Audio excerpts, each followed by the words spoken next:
Hello, hello. Hi, everyone. I'm just checking all the settings here, making sure that we have the ability for folks to put chat in. Hi, everyone. Where are you coming from? Who are you? All that good stuff. Yes. Welcome to another Cybersecurity Marketing Society webinar proposed by one of our own, Bev Wilks. She is product marketing manager at Bell. She's a member of the Cybersecurity Marketing Society, and she has volunteered her time to teach us about something very related to work, but not often talked about, which is money and investing and thinking about retirement and making your money work for you, which is very cool and really important. And I think cybersecurity as an industry, as it's sometimes a little bit volatile. So we're Yep. going to give a few minutes for a couple of folks to flow in to here. This is recorded, and then we'll get started in just a few seconds, few minutes, few Perfect. seconds. Love it. Yeah, thanks, Bev, for being on. Of Yay. course. This is my jam. Besides cybersecurity, of course. This, this gives me a lot of joy. So it's a lot of fun to meet new people and hang out and have these bigger conversations. Yeah. So tell us, before we get started, tell us about what you do at Bell as a product marketing manager. Yes. So I am Canadian. I live in Montreal, Canada, where it's still freezing, even though it is nearly June. And I work for Bell, which is one of the largest telecom companies in Canada. And as a senior product marketing manager, I really am managing that conversation between customers and product management about the solutions, how they work, why they work, and really developing those stories so that our customers feel like, okay, we should be coming to Bell for their cybersecurity solutions. I love it. I love Yeah. it. Very cool. How long have you been at Bell? Not that long, 3 years. And then before that, I was 7 years in the physical security side.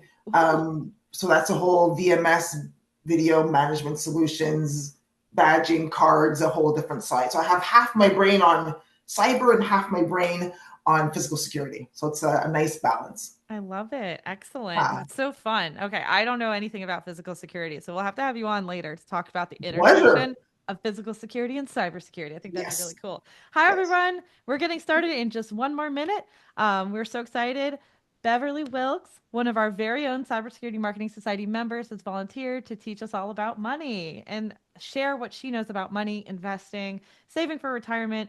And we think some of you already heard me say this because I said at the beginning, but I'm repeating it again.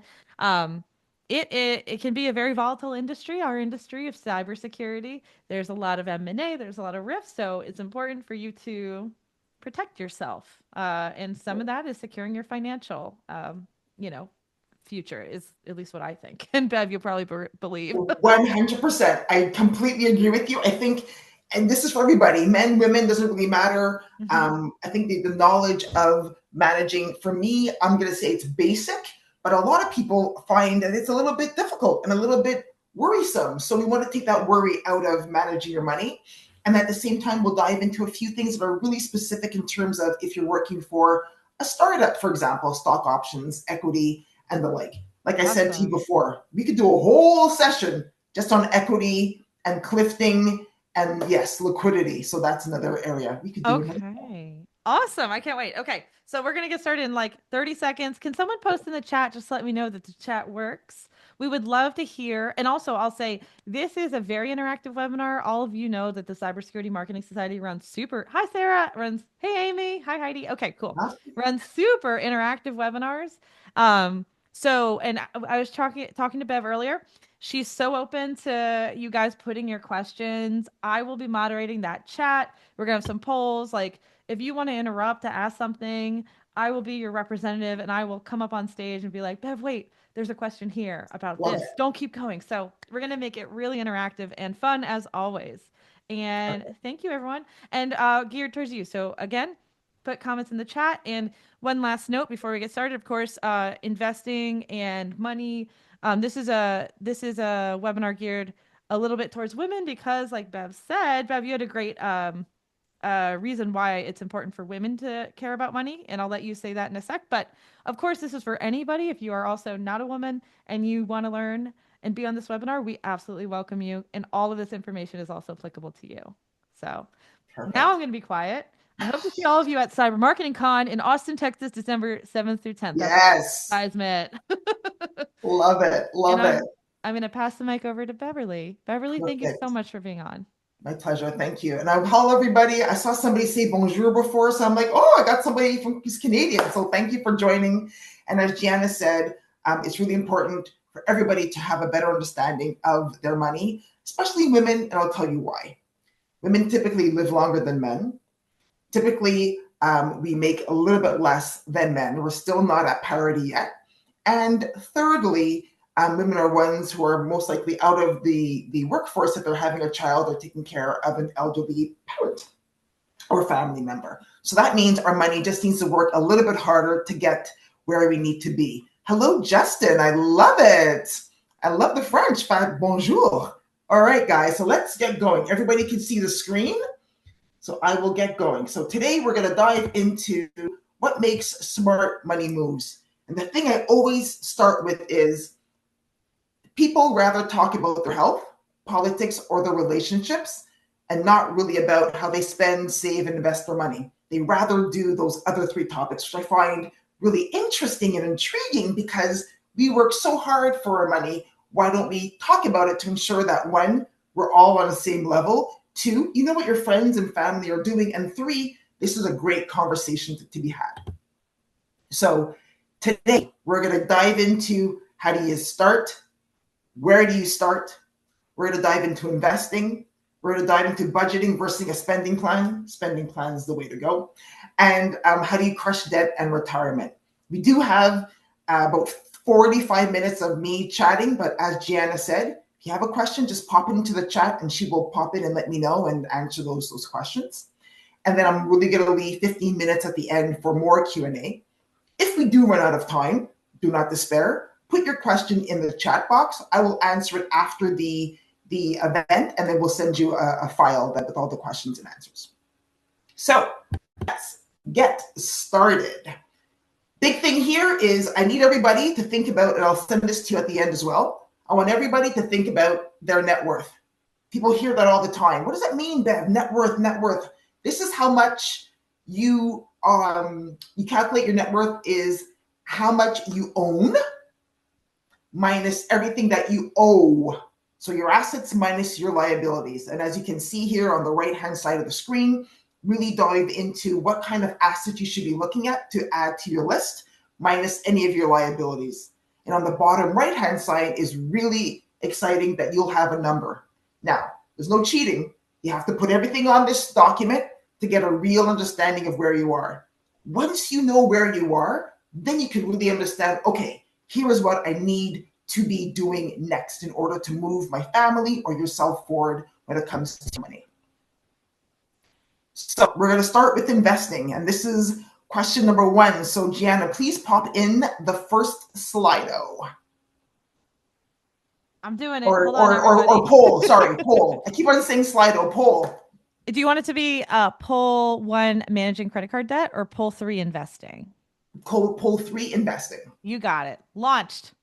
Perfect. All right, guys. So please take a minute and share your thoughts when it comes to investing. I'd love to get your current approach to investing. I'll give you a few seconds to add in.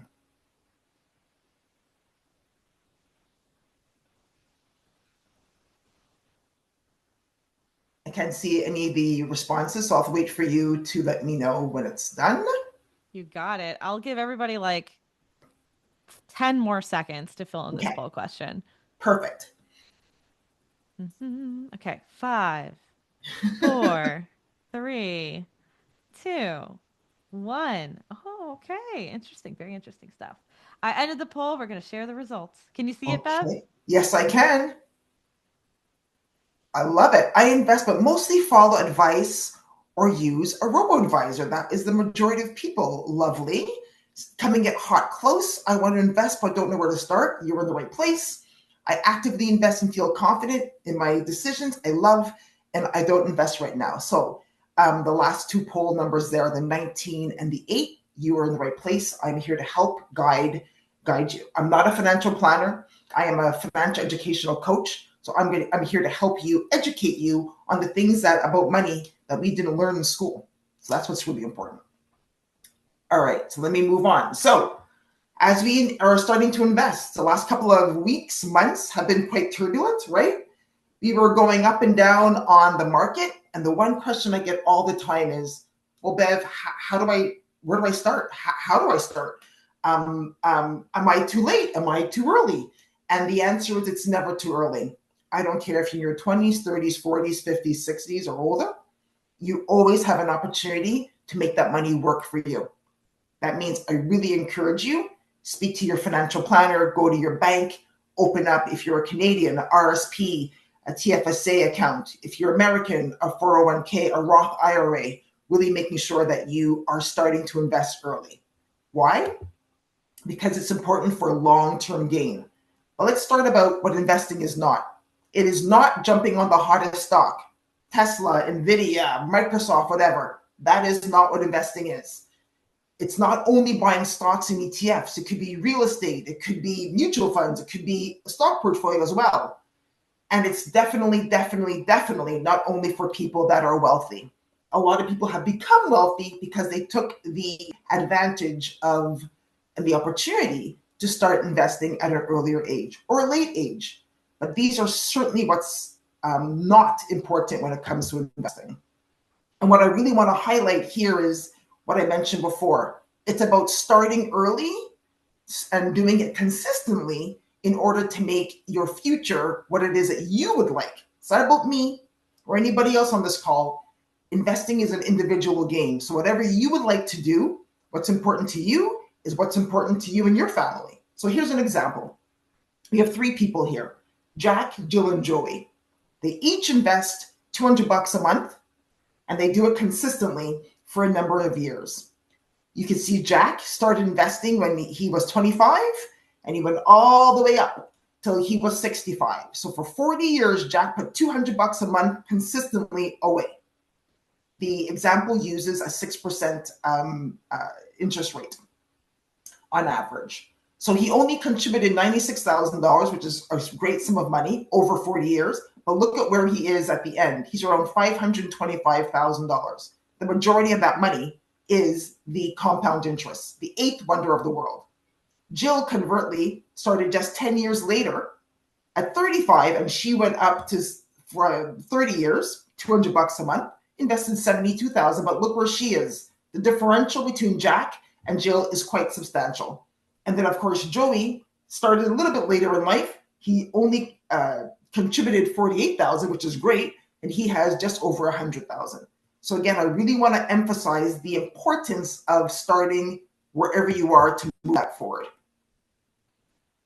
So here's another example, again using Jack and Jill, but I made a little bit of a different calculation. Jack continued to start at 25, invested until he was 35. That's when he did his last contribution. So for 10 years, he invested $200 a month. He total invest $24,000. But again, look at the differential on the way up. He only put in $24,000, but he was able to get to $280,000. And the majority of that, well, all of it practically, is a compound interest. So the moral of the story here is starting early is great. Starting late is great. I definitely need you to start. So here are the steps I'd like you to take when you think about investing. At work, at home, with yourself, your family. I want you to pick a timeline. I want you to come up today at the end of this session and think about, all right, I'm going to start investing today, May 27th, and I'm going to do this for how many months, how many years. Then I want you to think about how much you want to invest. Do you want to be like Jack and Jill and put $200 a month, 300, 400, whatever fits into your budget? And then I need you to do it consistently. That is the optimal thing, has to be consistent. Number 3, you have to open an investment account. Now I know you're thinking, Bev, that's basic. Of course, I need to open an investment account, and I've done. I'll give you a story in a second. Then I want you to determine your options, and then I need you to track your investments. You're not going to track your investments every single day, because when the markets are volatile, you are going to drive yourself absolutely bonkers. So really being able to look once a month. I take the first Saturday of every month. I go for a run, come home, take a shower, grab a nice cup of coffee, open my portfolio, and take a look and see how I'm doing. But here's the story why number 3 is really important. Number 3 and number 4. I ran into a friend of mine a few months ago at our local grocery store, and she told me that she's been investing $10,000 a month, at $10,000 a year, for the last 10 years in her retirement fund. So she saved $100,000 in those 10 years, which is phenomenal. She told me, though, when she opened the account, I only had $102,000 in there after 10 years. And I thought, well, this is something wrong. I go to her house. She shows me her portfolio. And when she opened the account and put the money in with her advisor, the gentleman at that time did not encourage her to put it into a fund like an ETF or a mutual fund. They left it there in cash. So that $2,000 that she made over those 10 years is literally just like regular small interest. She then went, called the bank, yelled at them, got a different person, and interviewed this new person, asked things like, how many times are we going to talk a month, a quarter? Are you here for, like, are you a fiduciary? Are you here for you? And how do you make sure that my goals, her goals, are in line with the actions that they are doing? So after she interviewed 2 or 3 different people, she found a person, some lady at this time, that they really get along with. She's able to call anytime. This woman is also pushing her not to forget to do things. So the moral of the story there is, it's great to open the account. You're putting money in consistently. You have to be able to put that money to work. And you got to find somebody who you're going to be comfortable with to work on or work with on your portfolio for that long term. Hope that makes sense. It does, Bev. Can you just explain really quick? And I know some of you guys will know this already, but really quick, what is a fiduciary, Beverly? So a fiduciary is somebody. Oh, sorry. Go ahead. Okay, of course. This is somebody whose work is they're a CPA, CFA. They are a certified financial planner advisor. Their job is for you. They are there to help you make sure that you are the number one in their life when it comes to this portfolio, that they are not there to only sell solutions that are for the organization that they work for. So that is something that I really want you to ask that question when you go and you meet that person that you're looking to work with. Thank you. Of course. So the one thing that I really want, guys, there was so much in stock options, vesting, and equity. We could be here for a whole full session, and I'm more than happy to do that. But I think the big thing when it comes to, especially in the high-tech arena, there are a lot of stock options that are given to employees right off the bat. When you start to work in an organization, it's very important that if you do have these items, that you know a few things, especially around the typical vesting schedule, right? So you have the stock options, you got the job, you have the stock options, great. These are typically at a lower price than what's happening on the market. If they are not a publicly traded company, then it's at a valuation price. What I find fascinating is when these things start vesting. So let's say you're allowed to, the company gets sold, and now you're allowed to collect some of that money. A typical vesting schedule is 4 years. After the first year, which is called a 1-year cliff, that's typically when 25% of your options vest, which means you can translate that into money. And the rest vests monthly or quarterly, depending on the rules that are set out for you in your application form or your job application. So here's an example. Let's say you're granted 1,000 options at a $10 price, typically called the strike price. After a year, that's the cliff, 250 options vest. So you're able to cash out that money. And then after 4 years, all are vested. So if the company's stock is worth $30, you buy them at 10, you sell them at 20, you profited $20 per share. That's really important. Now, because you receive that money, there will be some tax on that. So depending on the state or location or country that you are in, you need to be able to pay any taxes that are due to that at the end of that year. So if this has ever happens to you, I would encourage you, if you sell something, put it in an account alone. Do not touch that money until you have paid the taxes on it. And then once you pay the taxes on it, then whatever is left is free and clear and your own. The worst thing would be you would spend all that money, the tax bill comes and you don't have the money to pay for it, and then you're stuck in debt, which we will definitely get to. The third area that I get a lot of questions on is on equity. And this is really a package and a portion of your total compensation that really includes ownership in the company. And this, again, is stock options, or as I learned through some other conversations with Google a couple of weeks ago, they get restricted stock units, RSUs.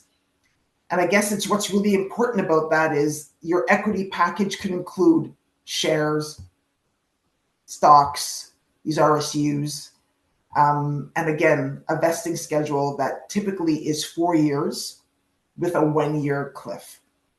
The one thing that I did learn last week or 2 weeks ago with Google is that their RSUs expire 10 years for options, which I thought was really interesting. So again, once you get these items, I really need you to sit down with your planner, your advisor, financial planner advisor, and talk about how you're going to manage this extra money that would be coming to you. So very important. Oh, you have a question. There's a question. There is Hit an me. anonymous question option for anyone who doesn't want to Okay. ask their questions out loud. So we got a question in the Q&A box. And I just wanted to add something too about the vesting, Bev, just like a Yes. personal story. So I Yes. remember when I joined my last security startup, startups may or may not have retirement plans, things like that. They may or may not be able to pay you market rate for your salary, right, et cetera, Right? given where they are. But I had an offer to have options. So one thing that I personally learned was that my options were like a very teeny tiny amount in a giant sea of options, right? So there was, and feel free to correct me if I'm wrong, Bev. Also, there was some sort of like thoughts there on, are my options going to be worth anything after multiple rounds of additional series of funding, stuff like that. Like, is it worth it to buy these when I leave instead of just having some cash for myself if needed? So there's so much complexity There involved with is, that. and dilution is real. Like the more, so let's say you're employee number 5 at an organization, you may have a number of options, but as they continue to get more investment, your options could dilute.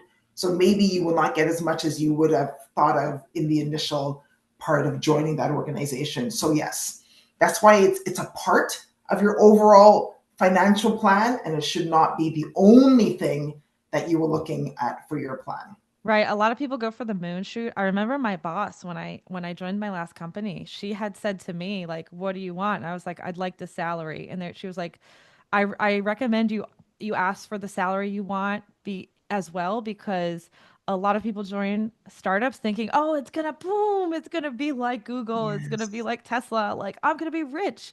And she Yes. looked at me in my face and said, I've done this a lot of times. It might be some money that you get, but it's not going to be life changing, most likely. Of course, there are fabulous, I'm getting claps. There are Yes. fabulous companies where maybe you are going to join a rocket ship to the moon, but you should always protect yourself. We have two Oh, questions now, so I'm going to. yes. So, someone wants to know, do I still need to be employed in order to vest? For example, if a vesting schedule is 4 years, do I have to be working for the company for 4 years or longer in order to be vested? So typically, yes, the 1-year cliff is you're allowed to do 25%. And then they do a monthly vesting after. Depends on what is in that application package, that vesting package that they're going to share with you. Now, if you are no longer with the company, and this was something that happened to me a few jobs ago, when I left the company, I bought the shares that I was allowed to have. And I used vacation that I didn't take. I took that money and I used it to buy it. So I didn't take any money out of my pocket. It's been 12 years. I just got $3,000. I was like, is that it? I was like, it's fine. I'll take it. Thank you very much. I pay the tax on that money. So now the rest is mine. But I was like, wasn't as big as I wanted. So go back to Exactly. your package and look and see what they're saying. If you're no longer with the company, what happens with that money? Yeah, and I'll just back up also care I don't know the sentence. I'm agreeing with Bev, right? So I had the option to purchase shares um after I left my company so that I could Right. retain those turn over those options, make them Yes, into stock. I could be own them and it would continue on forever. But they gave me a limited amount of time to do so. They only gave me like 30 days to make that decision after I left the company. So it's all going to be on your agreement as well. So we have exactly. two more questions after this. Okay. Um, do you have experience with co-investment opportunities with your employer that generate Class A and Class B units? Would you hire a CPA to help you with tax reduction strategies or a financial advisor? So I have not had any experience with what you mentioned there. I've heard about this many times with some friends. I would hire or look to a CPA, right? Really, an accountant that could really understand this. Not all accountants do. So somebody has experience with that particular function that you would need to help on, because that could get a little bit complicated. Again, all about taxation. What happens when you vest it? Where is that money going? How is it being taxed? You need somebody who could help you with that. Love it. And that's great. And another question, should you push for base salary or stock options? Are stock options even worth it as part of salary negotiations? Oh, good question. I think they are worth it as long as you're getting your base salary. I'm all about hand in the bush. What's it called? A bird in hand Bird? is better than two in the bush. Yep. I would take as much as you can get now in terms of a salary. And if they do offer stock options, I would never say no to that. I just don't, in my opinion, I wouldn't want you to take a very low salary hoping that it's going to go somewhere and it doesn't. And then you're stuck at this low salary. You're not really stuck, but you're just kind of like, wah, wah, wah. Now I have this lower salary and the stock options aren't worth anything. Exactly. Very similar to what my old boss told me, Yeah. right? Yeah. You need to be able to survive where you are right now and Exactly. um if things are great for the company in 10 years, that's great, but what are you going to do until then? Exactly. All I right, agree. send the questions. Cool. Keep those questions coming and we're going Yeah. to keep on going. I'm going to I disappear. love it. Thank you. All right. So this is, I know there's some Canadians on here. I'm sorry, I should have kicked on the Canadian one as well, but I could speak to it. But for my American friends here, there are great opportunities for you with a traditional IRA, a Roth IRA, and a 401k. If your organization has a 401k, I highly encourage you to participate, especially if they're giving you a match. Same thing in Canada. If you have an RSP, if your company gives you a match, if you put in 2% and they give you 4%, that is free money. I would strongly encourage you to do that. The Roth IRA as well. What a great opportunity for you to put up to $7,000 or $8,000 if you're over 50 into an account to help you. And again, the more buckets we have in order to put our money in that's working for us while we're sleeping, the better. Ooh, press the wrong button. It's working. All right. So here I want to get into a couple of things. Again, I want you to think of a number. When you think about saving, I want you to think about what is the number that you are looking for when you want to save for a specific item. Are you saving for today? You bought it. You need to buy a car because your car died. Do you need to pay down a debt? Do you want to have fun with your money? What is it that we're doing? And people always say, "Well, I need to have a budget." And for me, when I hear the word budget, I think of this huge Excel spreadsheet with all kinds of lines, and you have to put in every single thing that you buy, right? I bought gum today. I'm putting in $1.25. That really does not work. People do not systematically keep on doing items. So that is why I believe it's important for us to have a plan when it comes to your money. So this is a great rule of thumb.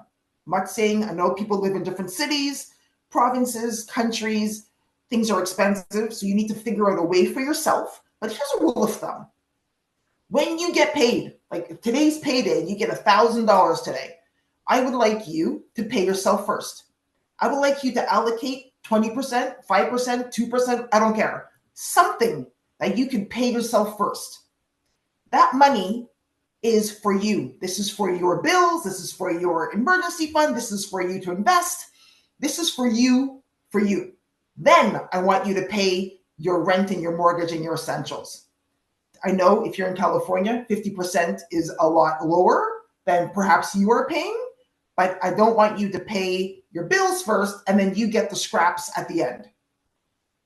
The third thing is I want you to handle any debt, especially credit card debt, which we will get into in a minute. And then the fourth thing, we cannot only work and pay bills and go to sleep and get up and go to work and pay bills and go to sleep. We need to enjoy ourselves and have fun. But when you allocate your money in these buckets, this is when it really enables you to say, I've allocated my items. I know that I could spend, again, let's say you made $1,000 and you want to have $100, which is 10% for fun. You know, without guilt, I could spend that $100 on whatever the heck I would like because all my other areas are done. We have more questions, Bev, which is why I Okay. reappeared on the screen. So Okay. one is about saving and budgeting. So we'll Yep. tackle that one first. And then there's one about salary negotiations. Would Yes. you recommend tools like Monarch or Plum to help save? Those are great tools. Well, Simple as well is another one. I want you to look at the fees, if there are any. I know some of them have a little bit of fees to hold these accounts. I really want you to take a look at that and be sure that you're not paying any fees. And Love if they it. are, just keep them small. I know people are going to make money and live as well, but really just try to keep it small. I think that's a really wise thing, Bev, for you to say. There's a lot of ways that fees chip away at Mhm. people's funds, whether it's through Absolutely. investing in high fee stocks or mutual funds or paying advisors or paying for tools, Right. when there are a lot of opportunities to do things without having to pay someone else, and you could save your own Exactly. money too. Exactly. Exactly. Awesome. So we answered that one. The second question is about salary negotiations. Okay. It kind of ties to the previous one. And I have a All right. resource I want to share with y'all. Okay. So, what else can you do to maximize salary negotiations so you aren't leaving money on the table? Especially with salaries severely dipping in this economy, it often feels like years of hard work to build salary up is going backwards. So, people are feeling that salaries are dipping. We have a resource at the Cybersecurity Marketing Society. Sorry to interrupt. I'm going to No, do no, a this is very short great. ad, a very short ad. I love it. So, I'm going to put it in the chat. It is the Cybersecurity Marketing Salary Database. Yes. So we have asked for years for people um, to put and to submit, volunteer to input their information on all sorts of things related to salary. So if you go to that website, we have lists of salaries for marketers at security companies, and you can slice and dice it based on, is it for the CMO? Is it for content marketer? Is it for men, women? How big is the company? How much annual revenue is the company? So you can kind of take a look and see if your I love it. salary is like aligned to what other folks are getting in the market. So this is something that we care a lot about at the Cybersecurity Marketing Society, because we're here to help make marketers have amazing careers. And feel free to also submit your own salary. It's Mhm. all anonymous, and it gets updated basically every week with the new submissions that come in. I So love it. I wanted to share that, and then I'll No, I throw love it. Thank you. And I back to think you. whoever asked that question, it's a great question. And why it's a great question is because I don't want you to undersell yourself. So when you're in there doing that salary negotiation, having this ammunition in your back pocket to say, well, I know how much people are typically making in this role, in this city, in this state or province. I'd like you to go in and fight for what it is that you would like. But also, if it's very much small underneath your targeted number, ask for other things that are important. Ask for trainings. Ask for the ability to go to the cyber security marketing forum conference. Ask for, if you're being ISC squared certified, maybe they could be paying for that annual fee. There's other things that you could ask for. Oh, exactly. Ask for more vacation. That is also very important, right? Again, it can't be all about work. If you could get more vacation, if you could get something more in healthcare, starting bonus, signing bonus, an extra week at a holiday time that's important to you. So yes, the money's important. I will never say it's not. But there's other things that also make your life better. And I want you to consider those as well in that negotiation. Yes. Oh, negotiate severance. That's very exciting. Okay, so I Yeah. have a real life story here too. So Okay. I was at a previous company and I love this company, but I had moved from a demand gen role up to being like the head of marketing. And I looked and I was like, I'm still getting paid to be demand gen and not for head of marketing. So Yes. it was very stressful for me because I'm a sweet person who doesn't usually ask for things. But I was like, okay, I think I need hey, like I have looked at what others are making. And at that time, I had been interviewing elsewhere. Right. So I didn't say, look, I'm interviewing elsewhere, or like No. I'm going to leave or anything. But I said, hey, some recruiters reached out to me and they said that they're offering this as market and I'm under market, I believe. So this company could not meet what I wanted, right? They couldn't meet it in cash. But what they did was they did a split bonus structure. So hey, a marketing department bonus. If you achieve these goals, we can provide that to you. And a company bonus. So we'll do a company wide bonus if the company achieves certain figures and metrics and goals, then you'll get the other half of what you're requesting. So it was like a creative way for me to get more cash, right? It wasn't equity, it wasn't Right. options, it wasn't anything. Right. Um, but also help them make it a little more performance based too. So it was easier Exactly. for And them. Carmen said a nice point that popped up there. It's a delicate conversation to talk about severance and talk about all these other items like bonuses, but I want us to feel empowered, even if your voice is shaking, to say it. You need to say it. And for the ladies out there, statistically, women are not asking for this. Men walk in and are like, bro, how come I'm not getting this salary? Women typically do not do that, and that is statistically found. So we need to be able to find our voice and to ask those bigger questions. Yeah, and there was that question too. I absolutely agree with you, Bev. It's very tough. I read a book called Crucial Conversations, which helped me a Mm-hmm. lot with having Yes. harder conversations with Yes. anybody. I'm still not good at it, but I try. We try Um, every day. yeah. So I love that book. Totally recommend it. And then the other thing about salaries and jobs and things like that is coming from a position of strength, I think matters. You know, if you are looking for an opportunity, like a job, if you don't have a job, sometimes you have to take, I think, a lower Mm-hmm. salary than what you typically Mm-hmm. would because it's a launching pad to Yeah. getting back to that step, right? That you need to Right. get to too. Yeah. But I want you to have something in you that says, okay, if I'm taking this lower salary, I'm giving myself a timeline, 6 months, a year, and you share that. I'm going to do this. I'm going to kill it for these number of months. And then when we get to that end, I want us to have a conversation about renegotiating that. And there's nothing wrong with that. Again, having those conversations are crucial. So now we're going to get into debt. I need you to please put up the credit card poll question. Bev, I'm so sorry. We have one more question about the last thing that just Oh, came okay, in. sure, sure, sure.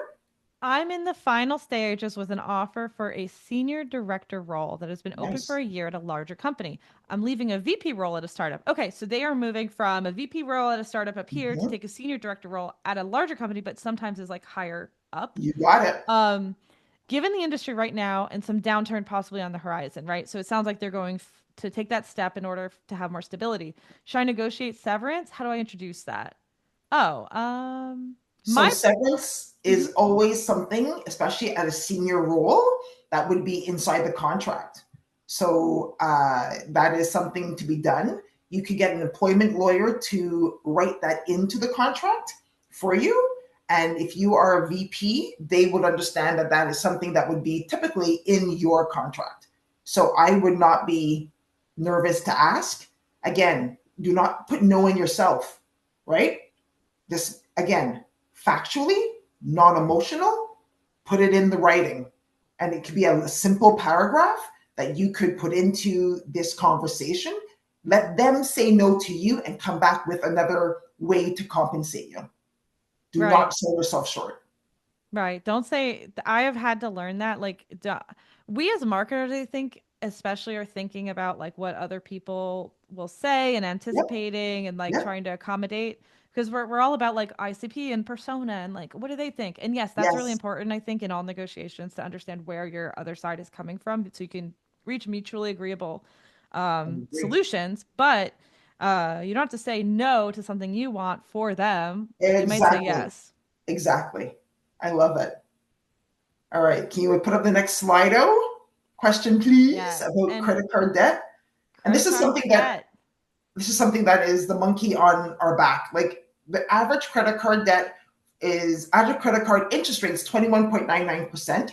And for department store cards, it could go up to 26.9%, which I find absolutely bonkers. So please let us know how you're handling credit card, how you handle your credit card balance at the end of each month. We're getting questions in. All Love right, it. folks, we're gonna give you 10 more seconds. And while people finish answering the poll, you have one more question. What are your thoughts on buy and sell your ESPP immediately after purchase strategy? Jeez, that's a good question.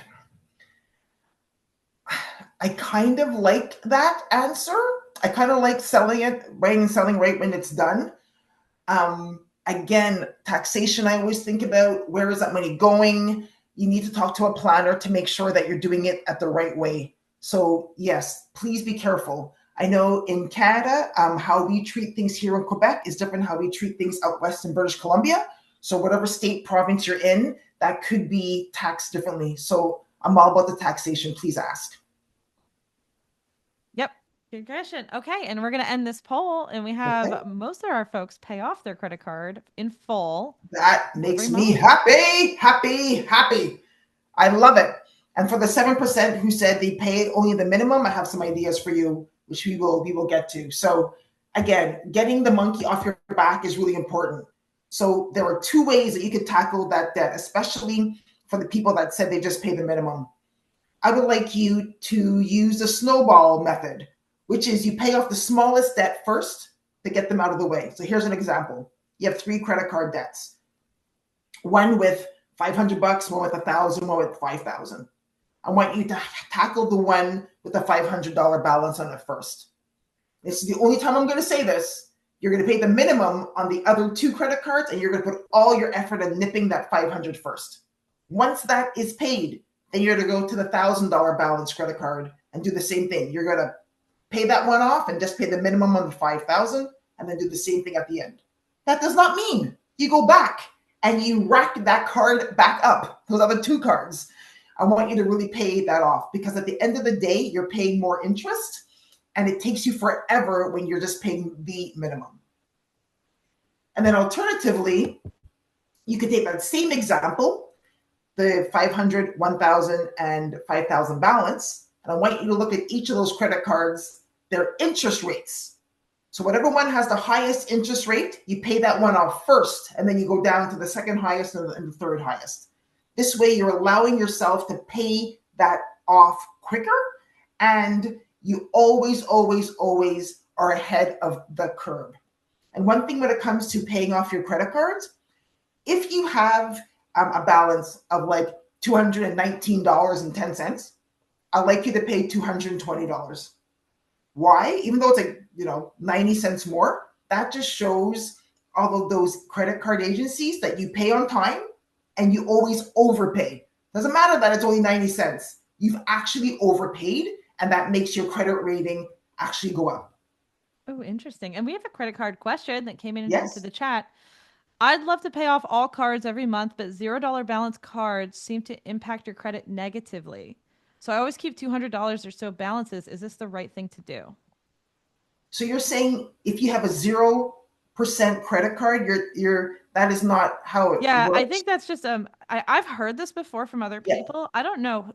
I think it's a misconception. I You should agree. be paying off your credit card in full every month, and that is the best way to impact your credit, I think. 100%. Those 0% credit cards are also quite interesting. So let's say you have 5,000 bucks on a high interest rate card. You could transfer that if you have a 5,000 balance on a high interest rate card, you could transfer that 5,000 balance onto a new card, which is called a 0% transfer card. And typically what they do is they would say, this bank or institution would say to you, okay, you give me that $5,000, I'm going to give you 8 months to pay it off at 0%. So that means you're not paying that 21 or 22% interest every month and struggling. It's at 0%. And if you could do that, you could hammer that out in 8 months, but you cannot go over. If you go back, you didn't pay in those 8 months, it just goes right back up to 21 or 22%, and then you're stuck back in that crazy rat race of paying that off. They're typically a little fee for those items, like 100, 200 bucks. So look at the fees. But if you're stuck and you feel a little bit trapped, what a great opportunity to transfer those over. And you could do that with your bank. Again, that does not mean when you finish paying off the bill, you go back to Sephora and go crazy and start racking things back up. Very important. Yeah. All right. We have a question. That's why I pop Yeah. back on. This is, oh, I love how specific this is. If it feels like money diaries. Okay. I'm American, under 30, and I have federal student loans less than 30K and pay a set amount each month to pay them back. Is it worth it for me to use future bonuses to further pay off my loans or put this money into investing high yield savings accounts? And I think we're missing, just Bev, I'm going to jump in. I think we're missing the a key piece of information, which is what is the Yes. interest rate of your You loans, got it. right? Yes. So the rate is very important. And did they come back to you with a payment plan? So typically when you have a student loan, there's a payment plan. You could defer for like, I think it's a year. I got to go look at to see the new law that came out in January for schools. I need you to look at all that information. And then let's say you get, I'm making it up, a $20,000 bonus. If you could put 10 on that and 10 on somewhere that you could get some money back, that would be great. So if you could put into a tax deferred account or an account that you could get some great interest, that could be a great way as well. But let me take a note on that, and then I will send you an update at We the have end. an we have another question. This is Okay. this is very active, y'all. I Keep love these it. questions I coming. love this. This is very cool. Okay. Oh, this is an interesting one too. Let's say I want to buy something large, 5 to 10K. They don't mention what it is. I really want to Yes, know. I I'm want to know. nosy. And I can pay cash for it. Is it better to just buy it or to finance it and pay it off right away, and then avoid the interest? So I'd love to know what it is. If you have the money, I would say buy it. If you do not have the money and you were going to finance it, I want to know what that interest rate is. Like, for example, I bought a car a few years ago and it was 0.1% interest. I'm like, I'm just going to pay it. I'm just going to pay the 0.1%. It was nothing over the 5-year loan of the car instead of me taking the big chunk out of my bank account and pay it. The interest I was making on some of those funds could pay the car payment. So think about that. Okay, I love All these right. questions. Let me move on to the next section. Just want to be good on our time here. Okay, please put up the last question, please, on retirement, the poll question. Then we have like 3 more Well, slides and then we're I'm going to put this up. I'll put the poll up and then I'll tell okay. you about what is coming in anonymously into the Q&A. I Y'all love are it. really funny. I love this. All This right, makes launch the my poll. day. We launched the poll for retirement. So Yes. everybody, tell us about your retirement. We don't do anything with this information, by the way. No, All no, this no. This needs is to be for us to have a answered. conversation. And Mm-hmm. again, remember in the beginning, I spoke about people talking about money. This is our way of introducing this conversation. And I hope tonight, tomorrow, this weekend, you're with friends and family. You would also ask questions like, when are you going to be retiring? Do you have credit card debt? How are you paying it off? What's your salary? Those are the conversations I would love us to continuously have to help us get to where we need to be. That is excellent. And that's a good question to ask your parents because then they tell you, you're my retirement. We're moving Exactly. in. It's you. We're moving Get to into work. your shed. So just FYI. Okay, so the T, someone this person wants to buy for 5 to 10K, they're saying maybe it's a hot tub, maybe it's a heat pump, maybe it's a mountain bike. So, Ooh, okay, that was very mysterious, ooh, anonymous it submitter. is. So Thank it's a you heat though. pump for your house. Um, See now, I'm the renovator in me is thinking, okay, is there any government grants that they're giving you to upgrade this heat pump that you could get that price down? Something to think. If it's a mountain bike, what kind of mountain bike is that? Fascinating. I love that you're doing it. If you could pay for it in cash and you're not going to go into debt for it, and you've saved up for this, I would say pay it in cash. If you're going to put it on a credit card and pay it off in like installments, if it's 0% interest, pay it in installments. If it's a percentage that's high, I would say no. Mm-hmm. Dave has a comment. 10-year treasury bonds right now pay nearly 4.6%. Wow. That's pretty high. So a lot of times if financing is less than 4.6%, it is worth considering. Bev, do you want to share? Do you know about I treasury bonds? Can you Yeah, they're maybe? the same thing here in Canada. They're GICs or any kind of bonds. Yes, remember if that is outside of your retirement account, that is taxed at the end when you receive those funds. 10 years is a long time to wrap up money, but 4% is not bad. If they could do it in like 3 to 5 years, I would recommend that instead of saying 10 years that money you cannot touch. If you do touch it, there's typically a penalty fee that you would have to pay. It's going to be all about what your personal strategy is. And one last anonymous question about credit cards before Okay? I launch the poll, also, so everyone can see the results. But is it ever a good idea to combine credit cards with various interest rates into a consolidation loan at a lower rate? Yep, you could do that. You could put that on one of those, the consolidation loan. If it's an organization, there is a fee. So do the math and figure out, is this fee going to be lower than you paying the interest? And if you can go to a 2%, a 0% transfer card with those items, I think that would be better because then you're just paying a $200 fee, administration fee, wink, wink. And then you're really in the long term are in a better position. Love it. Okay. All What do right. you? So All right. I'm last couple of ceding the floor slides. again. Thank you. Last couple of slides on retirement. Everybody says, "Oh my gosh, how much do I need? Do I have enough? How do I know?" So it's not complicated. There's a nice rule of thumb. So typically in retirement, we do not have a mortgage. Our kids, if you have children, are out of the house. So you may be living on less than what you are making. Less you may need less than you're making now to live. So typically, it's 70 to 80% of your current annual income. So let's say that you're making $75,000. I want you to multiply that by 70%. That's 52,500, and then you multiply that number by 25. So it looks like this person will need 1.3 million. That does not mean they need this in cash. That could be everything. Remember we talked about your net worth?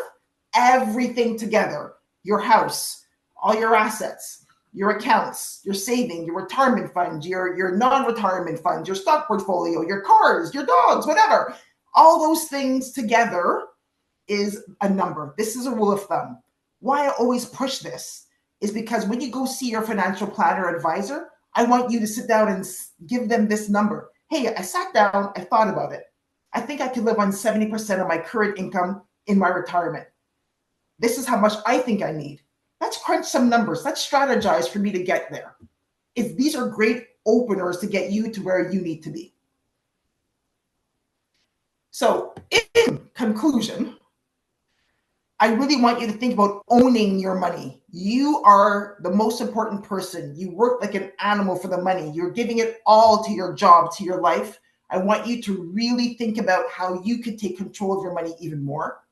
And then I want you to also build confidence, have conversations with friends and family and some, colleagues. I'm not saying share your salary on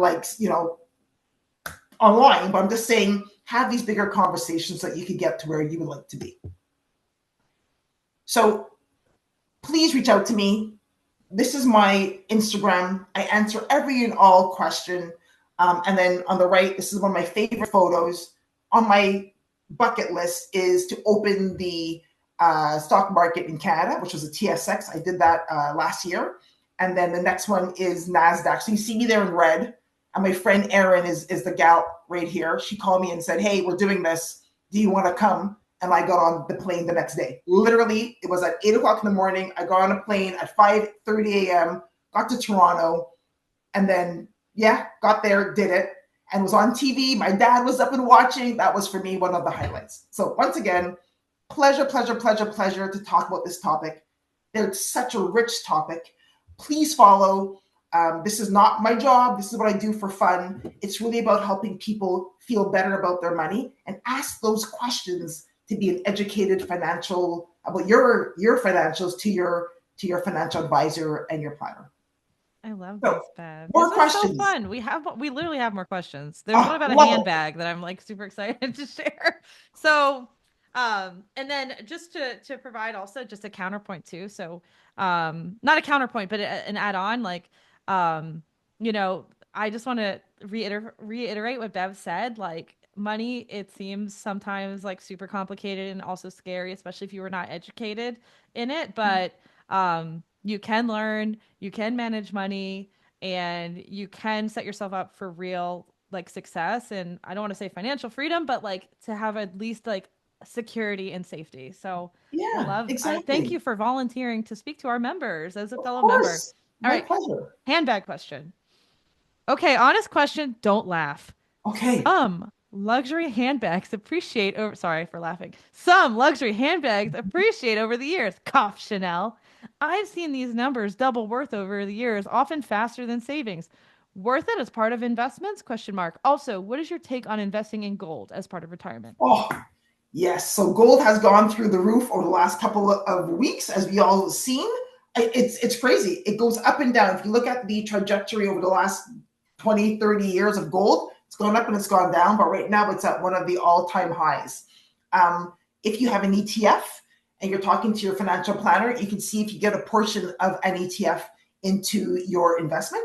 I never put all my eggs into one basket. So if you want to have a portion of your 100% of your portfolio and you want to put 5, 10 to whatever percentage into a gold ETF or a commodities ETF, talk to them about that. I think that could be, for me, I've done that and I thought it's doing really well. For the Love it. Chanel handbag, which I'm super jazzed about, I have heard that these bags appreciate in value. I also heard that these bags have to be in pristine condition.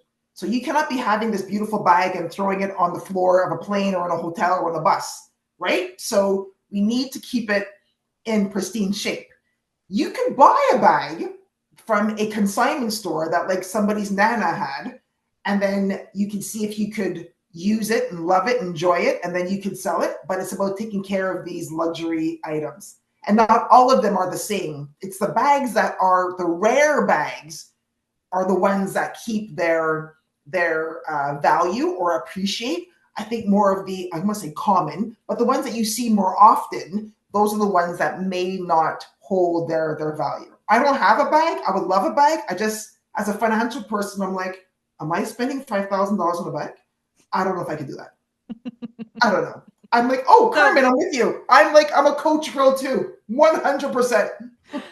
so Bev is suggesting also. I'm gonna. Did I ever share the retirement results? I'm hearing from you that you're not suggesting that everybody just liquidate their retirement accounts and buy a bunch of purses. That's what I'm No, hearing. please do not do that. I did not say those words. Do not take that and Okay. infer that. And this is not financial advice. It's just financial education, just to be clear. Nobody Exactly. here is a A financial planner. CPA. So exactly. So go talk to your planner, go talk to your advisor. I'm really here to tell and share with people the things that we did not learn in high school that we should have learned. I think Yeah. it's important that I think we should have learned how to change a tire. How do you budget? What's an investment? How do you buy a house? What's a mortgage? I think these things are part of life. These are life skills that we're not being taught. And it's through these conversations that we're meeting new people and having bigger conversations. Yeah, I'm still learning even now, like financial stuff. I like learn all Every the day. time. So we have all right, we have 2 minutes left. Speed Yes. round. Quite an anonymous question. How often should I be meeting with my financial planner if I have one?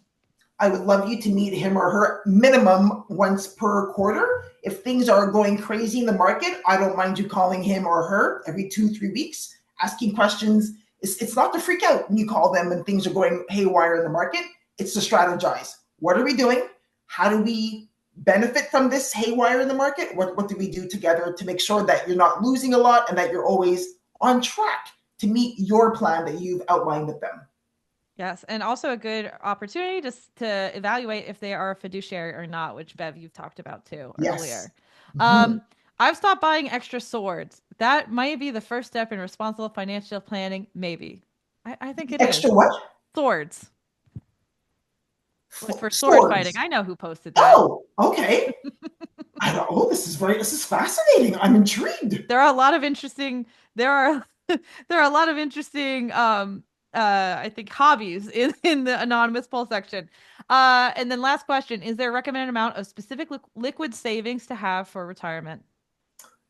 Liquid savings for retirement. I think you should have things invested for your retirement. If you're looking for liquid savings for an emergency fund is typically 6 to 9 months of your monthly expenses in an account that you could access. And this is money for the roof leaks. I did mine 2, 3 years ago. It was $21,000. I nearly vomited, but I had the money in the account and I paid it. I didn't go into debt for it.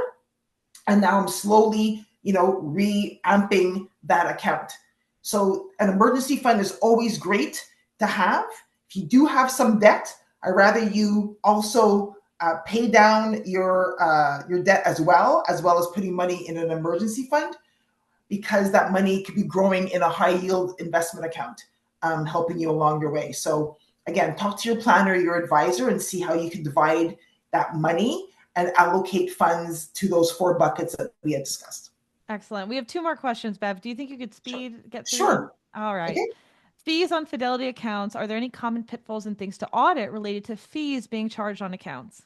So their fees are called MERs. I forgot what MER stands for, but typically Fidelity, Vanguard, a lot of those bank ones are actually 1.75 to 2.25. If you could ask to see if you could get tools or ETFs or mutual funds under 1%, that would be really important. Very good point of view there. Fees under 1% is a good rule of thumb, because if you're only making 5 to 6% a year, You you got want to it. like make more money. Exactly. All right. And then last question, how to think of Roth IRA versus 401k? Any different thoughts to think related to how we invest if we have money in both categories? So maybe this is like what's the benefit or the Yes. comparison between the two? So the 401k is for your retirement. Great opportunity for you to really get a better understanding of how you're to save, especially if your employer is going to be giving you money as well and matching. The IRA, the Roth IRA piece is really great because you're using after-tax dollars and you're being able to have that money grow in an account for you, so that you can access that money in case you actually need it for an emergency or something comes up that you need those funds. The 401k, I don't want you to touch that money until you are really ready for retirement.